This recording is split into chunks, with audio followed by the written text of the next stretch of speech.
அகிலமெங்கும் உள்ள தமிழ் நேயர்கள் அனைவருக்கும் பரம்பரை ஜோதிடர் உங்கள் மனோ பாலாஜியின் அன்பான வணக்கம். துலாம் ராசி அன்பர்களுக்கு புதன் சூரியன் இந்த இணைவு நிபுண யோகம்.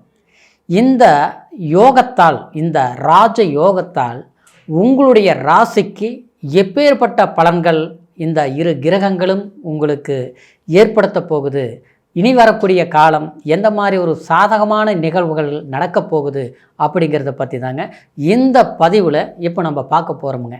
ஃபஸ்ட் டைம் பார்க்குறவங்களா இருந்தீங்கன்னா சப்ஸ்கிரைப் பண்ணி பெல் பட்டன் அழுத்தி ஆல் ஆப்ஷன் கொடுங்க.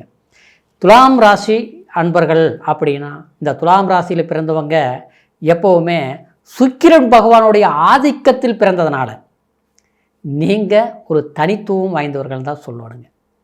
காரணம், சுக்கிரன் அலங்காரம் ஆச்சுங்களா. நீங்கள் எது செய்தாலும் ஒரு வித்தியாசம் இருக்கும் அப்படின்னா குறை மற்றவங்க சொல்ல மாட்டாங்க. அருமையாக இருக்குது. நீங்கள் ஒரு ட்ரெஸ் பண்ணால் கூட அவங்க பாருங்கள் நல்லா செலக்ட் பண்ணியிருக்கிறாங்க. ஒரு வேலை செய்தாலும் உங்கள் வேலையில் கண்டிப்பாக யாருமே குறை சொல்ல முடியாது.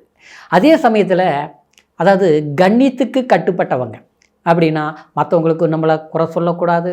நம்மளுடைய தேவைகளை என்ன நம்ம பயன்படுத்திக்கணுமோ, எப்படி நம்ம அடுத்தவங்களுக்கு முன்னால் நம்ம நடந்துக்கணுமோ அதை கரெக்டாக நடக்கக்கூடியவங்க இந்த துலாம் ராசி அன்பர்கள் தாங்க.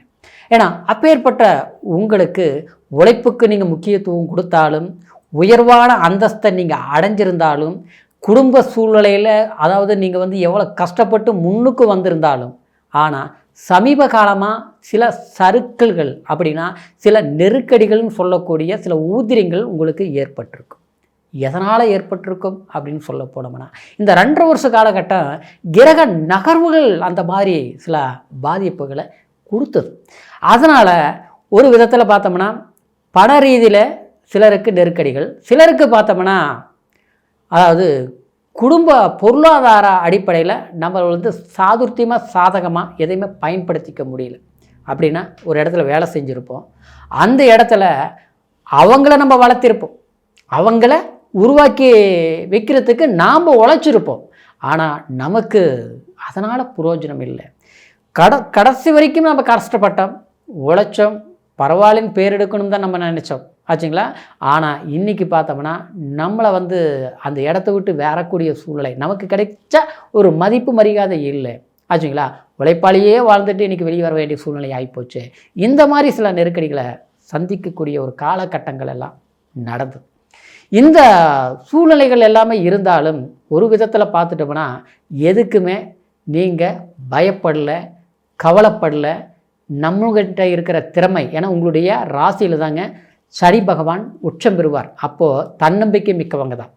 உழைப்புக்கு நம்பி தன் உழைப்பை நம்பி எதையும் நம்மளால் செய்ய முடியும் அப்படின்னு நினைக்கக்கூடிய துலாம் ராசியாக இருக்கிறதுனால நீங்கள் தன்மானத்தை விட்டு கொடுத்து யாருக்கிட்ட போய் கை கட்டி நிற்க வேண்டிய அவசியம் இல்லை. என்னால் முடியும், நான் ஜெயிக்க முடியும், சாதிக்க முடியும்ட்டு உங்களுடைய மன தைரியத்தினால் நீங்கள் போராடிட்டு இருக்கிறீங்க.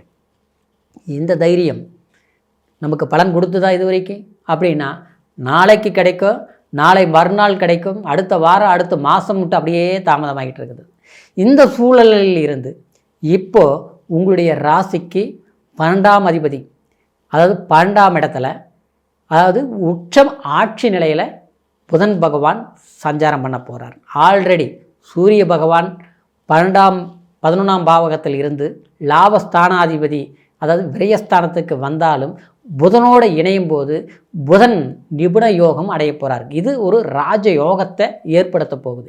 இந்த சூழல், இந்த காலம், அதாவது வரக்கூடிய இந்த செப்டம்பர் மாதம் 17ஆம் தேதியிலிருந்து அதாவது அக்டோபர் 17ஆம் தேதி வரைக்குமே இந்த கிரக அமைப்பு அதாவது ஏற்பட போகுதுங்க. இதில் ஜென்மத்துக்கு மறுபடியும் புதன் உங்களுடைய ராசிக்கு வந்துடுவாருங்க, அதாவது அக்டோபர் 2ஆம் தேதி. அப்போ இந்த காலகட்டத்தில் உங்களுக்கு எப்பேற்பட்ட ஒரு ராஜயோகம்னா, இது எப்படின்னா அதாவது நிபுண யோகம், புதன் ஆதித்ய யோகம் மட்டும் இல்லாமல் கெட்டவன் கிட்டிடில் கிட்டிடும் ராஜயோகம் அப்படின்னா, அதாவது மறைந்தவன் மறைந்து நின்றால் நிறைந்த தனத்தை ஏற்படுத்தக்கூடிய புதன் ஒரு அற்புதத்தை உங்களுக்கு கொடுப்பார். அப்படின்னா வெளிநாடு போகணும்னு யார் நினச்சிட்டு இருக்கிறீங்களோ கண்டிப்பாக வெளிநாடு போய் ஒரு அற்புதமான உத்தியோகத்தில் உட்காந்துருவீங்க. சரிங்களா? அப்புறம் படிப்பு சார்ந்தவங்க, படிச்சுட்டு இருக்கிறவங்க நான் வெளிநாட்டில் போய் படிக்கணும், இல்லை நான் படித்து முடிச்சுட்டு நான் வெளிநாட்டில் போய் வேலை செய்யணும், இல்லை நான் படிச்சுட்டு இருக்கிறேன் எனக்கு தகுந்த வேலை கிடைக்குமா, நான் இந்த மாதிரி படிப்பு படிக்க முடியுமா, இன்னொரு டிகிரி முடிக்க முடியுமா, படிப்பில் எனக்கு மறதியாக இருக்குது, நான் படிக்கிறேன் நல்லா தான் படிக்கிறேன் ஆனால் கரெக்டான மதிப்பெண்கள் எனக்கு கிடைக்க மாட்டேங்குது, இப்படி இல்லாமல் ஒரு கல்வியில் மந்தமாயிருச்சு, முதல்ல நல்லா இருந்தேன், இதெல்லாம் சரியாது. சரிங்களா? இன்னொன்று சொல்ல போனோம்னா எந்த இடம் மாற்றங்கள் பண்ணுறவங்களுக்கு மாறுதல் பிறக்கும். சரிங்களா?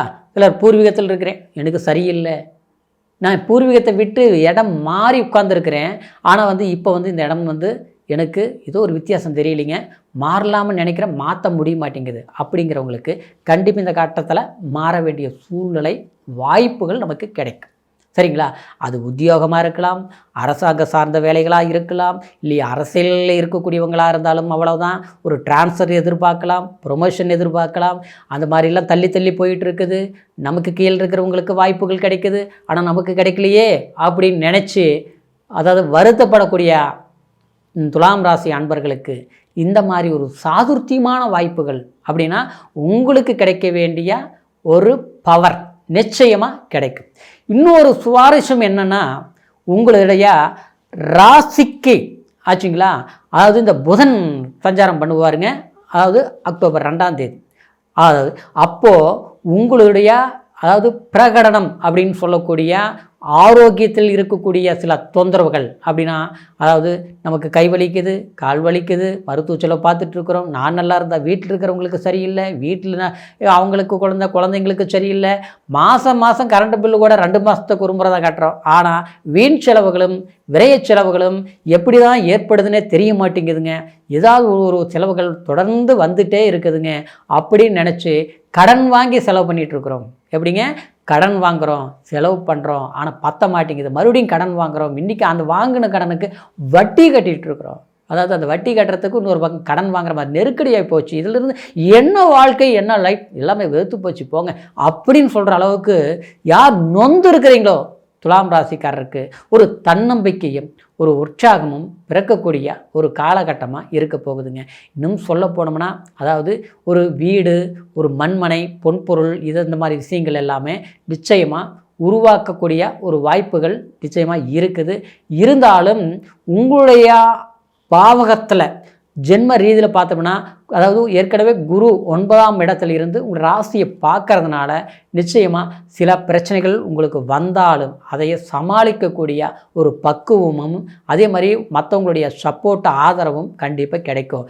ஆனால் இதுக்கு முன்னால் பார்த்தோம்னா எல்லாமே வெறுத்து போச்சு, இன்றைக்கி அண்ணன் தம்பியில் இருந்து அக்கா தங்கச்சி உறவு முறையில் இருந்து எல்லாம் பார்த்து பண்ணணும், ஆனால் இன்றைக்கி என்ன எல்லாமே கை விட்டுட்டாங்க, ஆனால் விட்டது இல்லாமல் கடைசியில் நானே குற்றவாளியாக்கி என்னை தள்ளிட்டாங்க அப்படின்னு நினச்சி இருக்கக்கூடிய கடவுளை நினச்சி தன் நம்பிக்கையை வச்சு முயற்சி எடுத்து வாழணும்னு நினச்சாலும் முடிய மாட்டேங்குது, 4 பேருக்கு மத்தியில் கௌரவமாக வாழணும்னு நினைக்கிறேன் ஆனால் எதுவுமே சரி வர மாட்டேங்குதுன்னு நினைக்கக்கூடிய துலாம் ராசி அன்பர்களுக்கு யாருடைய ஒத்துழைப்பும் தேவையில்லை, யாருடைய உதவியும் நமக்கு தேவையில்லை, நம்ம பலமே நமக்கு போதும்ன்ட்டு உங்களுக்கு ஒரு உற்சாகம் பிறக்கக்கூடிய ஒரு காலகட்டமாக அமையப்போகுதுங்க இந்த புரட்டாசி மாதம். அதனால் இறைவன் வழிபாடு பண்ணுங்க, தெய்வத்தை நம்புங்க, உங்களுடைய தன்னம்பிக்கை வையுங்க, உங்களுடைய உழைப்பு கண்டிப்பாக வீண் போகாது, எப்படியாப்பட்ட நெருக்கடிகளையும் நீங்கள் சமாளிச்சுங்க, உற்சாகமாக செயல்படுங்க.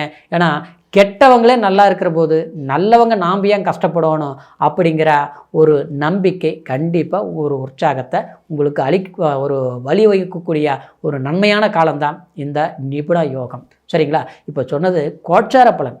கோச்சாரங்கிறது அதாவது சந்திரனை மையமாக வச்சு உங்களுடைய ராசிநாதனை வச்சு நம்ம உங்கள் ராசியை வச்சு நம்ம சொல்லியிருக்கிற பலன்கள் இருந்தாலும் அதாவது நம்மளுடைய கர்ம இந்த பிறவியில் நம்ம பிறக்கும்போது என்ன கர்ம பலனோடு நம்ம பிறந்திருக்கிறோம், என்ன அணுவிக்கு பிறந்திருக்கிறோம், என்ன பாக்கியமா என்ன யோகமா இல்லை ஏதாவது கஷ்டங்களா அப்படிங்கிறத தெரிஞ்சுக்கணும்னா நம்ம பிறவி ஜாதகத்தை தான் பார்க்கணுங்க, ஜென்ம ஜாதகம் தான் பார்க்கணும். அதில் தான் லக்னம் என்ன தசாபுத்தி நடக்குது, இந்த என்ன பரல் என்ன சூட்சமும் நடந்துகிட்ருக்குது அப்படிங்கிறத முழுமையாக தெரிஞ்சுக்க முடியும். அதை வைத்து தான் நம்மளுடைய கர்ம வினைகள் இருந்தால் ஏதோ ஒரு கோயிலுக்கு போகணும், நல்ல திசை நடந்தால் எதுக்கு உண்டான தொழில் செய்யணும், இல்லையா ஒரு அரசாங்க வேலை வாய்ப்பு அமையறதுக்கு ஜாதகம் சாதகமாக இருக்குதாங்கிறத தெரிஞ்சுக்க முடியும். தெரிஞ்சுக்கிட்டு அதுக்குண்டான முயற்சி எடுத்தால் தான் சரியாக இருக்கும். சரிங்களா? அதனால் உங்களுடைய ஜாதகத்தை ஒரு முறை பார்த்துக்கலாமா? நீங்கள் பார்க்கணும் அப்படின்னு நம்மக்கிட்ட பார்க்கணும்னு நினச்சிங்கன்னா கீழே இருக்கிற நம்பருக்கு ஃபோன் பண்ணி உங்களுடைய date of birth, time, place முறையும் தெரியப்படுத்தி உங்களுடைய ஜாதக பலன்களையும் முழுமையாக கேட்டு தெரிஞ்சுக்கலாம். ஏதாவது சந்தேகங்கள் இருந்தாலும் விளக்கத்தோடு தெரிஞ்சுக்கலாம். சரிங்களா? அதாவது மீண்டும் அடுத்த பதிவில் சந்திக்கிற வரைக்கும் நன்றி, வணக்கம்.